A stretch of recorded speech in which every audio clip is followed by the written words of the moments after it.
guys, it's Donna with Resale Tips and Tales, and today I have a confession to make.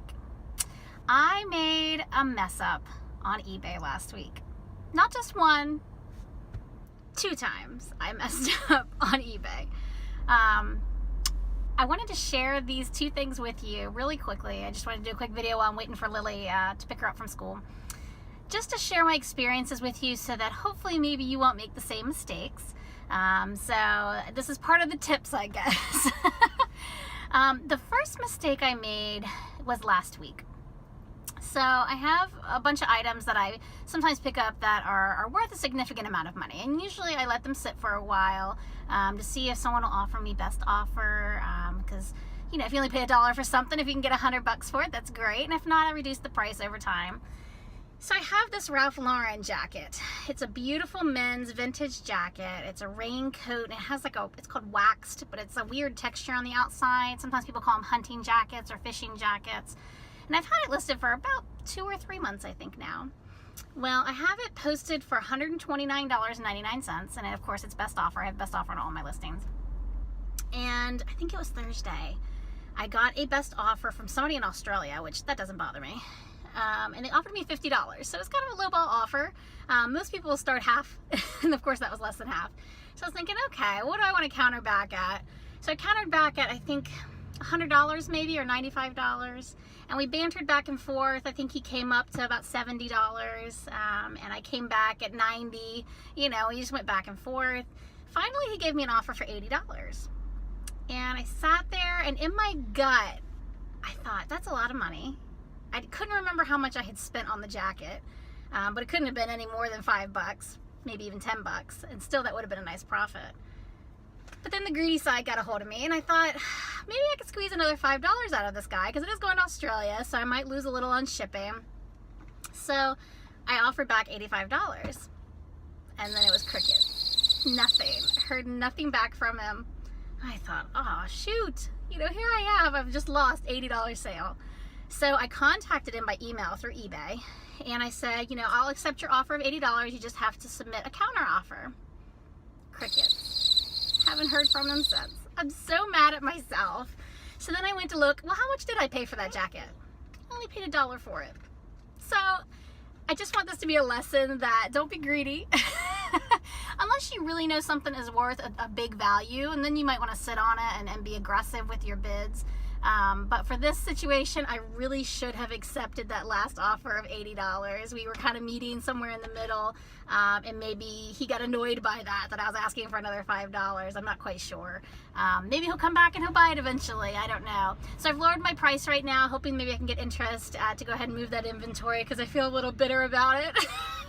I did this a few years ago. I had a teddy bear that I bought. It was by a company over in the United Kingdom called Harrods. It's a department store, and they do like the annual bears. Well, I had found one of the bears. I had new with tags on it. I only paid a couple of dollars for it. Realized it was pretty rare. There was only a few that were listed or even sold. And I had it listed for like $100, and somebody had offered me $80 for it. And greedy me, I turned it down because I had just posted it. I should have taken it. So then I sat on it for another 6 months. Eventually I did sell it for I think about $90, and of course I jumped on that offer. But I could have just sold it and moved on and got more inventory and had that profit. So just be careful. Don't get greedy. Remember how much you've actually invested in the items. And if it's a significant profit, take the money. Kyla's saying hi. So my other oopsie daisy is this morning I went to pack up all of my items to ship out, and yesterday I sold a pair of their Merrell hiking boots for children. They're in really good condition. They're cute little shoes. They're, like I said, in good condition, pretty clean.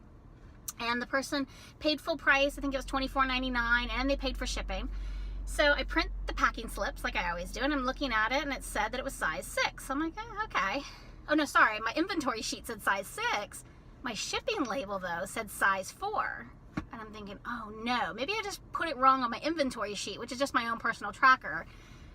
Sure enough, I went back and looked at the pictures, and the picture in the listing says size 6, but my title says size 4, my description says size 4, my item detail says size 4. So what I was thinking when I was doing that listing, I have no clue.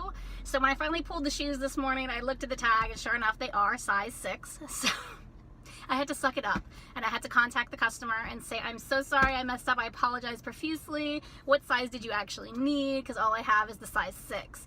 And they did finally message me today, thankfully, so I didn't get a delay in shipping, and they needed a size 4. So I had to cancel the order and refund the customer, and I apologized again for the inconvenience, and the guy was really nice. He actually said, thank you for actually saving me the trouble of having to return them. I'm glad you caught it, and he appreciated that I had communicated with him. So the lesson there is to communicate with your customers. So you're gonna mess up. There's things that you're gonna get wrong. I've pulled clothing out before, and I went to ship it, and it had a hole in it that I didn't see maybe when I listed it, so I contact the customer, and normally they are appreciative of that because it saves them time in the long run to have to contact you and get a refund and those types of things. It keeps you honest as a seller as well. So I just wanted to share with you guys some of my faults. eBay world's not perfect. I'm not perfect. That's how business goes. Thankfully I didn't have a financial loss. Technically, I guess I did. I didn't have the profit on that item. But either way, so just make sure that you take it with stride. Don't get disappointed if you make a mistake. It happens. So leave a comment below if you guys have had experiences either this week or ever that you want to share with people, or if you have questions. I'm heading to pick up my daughter now, so make sure you like the channel and subscribe. That really helps so that you know when the new videos are coming out. All right guys, till next time, get on out there. Happy thrifting.